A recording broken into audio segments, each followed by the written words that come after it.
আত্মনিয়ন্ত্রণহীন মানুষ কখনোই মনুষ্যত্বের দাবি করতে পারে না। আমাদের জীবনের প্রতিটি সিদ্ধান্ত ও আচরণ নিয়ন্ত্রণ করে আমাদের মন ও আবেগ। আত্মনিয়ন্ত্রণ মানে হলো নিজের ক্ষোভ, উদ্বেগ আর ইচ্ছাকে সামলানোর ক্ষমতা।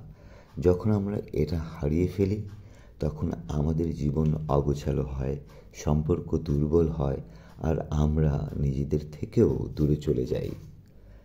মনের উপর নিয়ন্ত্রণ থাকলে আমরা শান্ত থাকতে পারি, চিন্তা পরিষ্কার হয় এবং জীবনের চ্যালেঞ্জগুলো সামলাতে সক্ষম হই।